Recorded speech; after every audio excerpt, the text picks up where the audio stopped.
Hilton in New York working on a video game, and they get a phone call, and the phone call is 9 3/4 pages in one day, shoots Monday, do you want to do it? And I'm like, what is it? Warehouse 13, I'm like, yeah, I know what Warehouse 13 is, I knew the show, I knew it back in the days when Jane Espenson was on it, I knew it from when Ron Moore was taking it over, I remember every incarnation of it, I knew that Jack had taken it. And it was like 9 3/4 pages with CCH Pounder and Saul Rubinek. How fast can I get to Canada from New York? I said, I'm down the street, I will be there.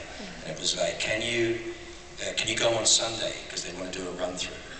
And we went to this diner, as you saw,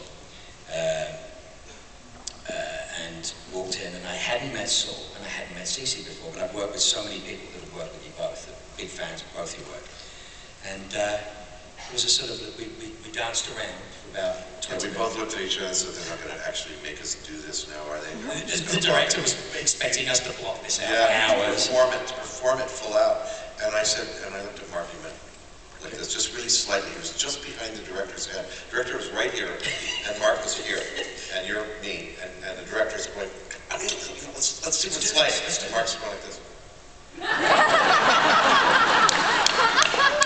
We went off and had dinner. Yeah. The next day, I just said, yeah, let's not leave it here. You know, I'm really not good at doing that. I kind of feel like I'm going to leave the performance. So I knew we were going to be fine. We went in the next day and just, what I loved about it more than anything else, what was truly so special about it, was the fact that you've seen the scenes, you remember the diner scenes, apart from that wonderful, wonderful, slightly deaf older gentleman who was in the back going, he's seen too many movies! He didn't say that line in the middle of the scene. Because he couldn't hear his cue. He had no idea what his cue was. He was just saying whatever he felt like. You got a triple takeout. You actually got a triple takeout. We just catch him whenever you can get it, because he's seen too many movies. Did it on the lunch break. Old boy from Brooklyn. It was great. But it was, in fact, one of the reasons. We did that scene. We did it big. We did it small. Yeah, we did it loud. We did it.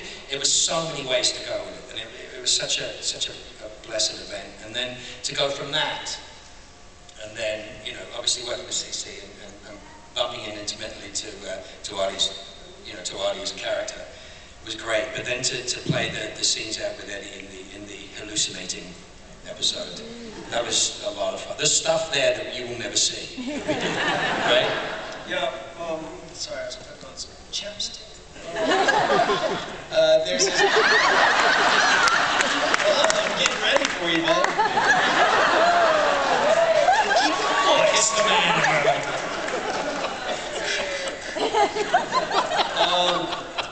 Yeah, the scene where Valda is hanging in the junkyard. I just thought, I think I want to choke this man with the rope. And so there's this, when Pete walks over to him, he takes the rope and puts it around his neck, and Valda is choking. Pete's choking. He's purple. And Mark was like, easy, mate, easy. And it was really intense. And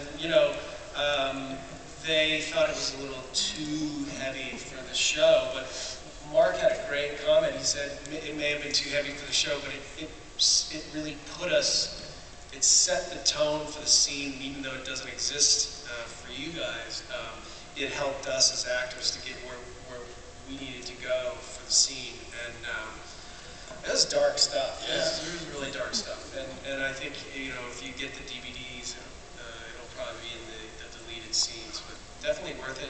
And again, Mark's such a good sport for letting me literally put a rope around his neck and, give it a couple of tugs. Oh, he gave it a couple of tugs.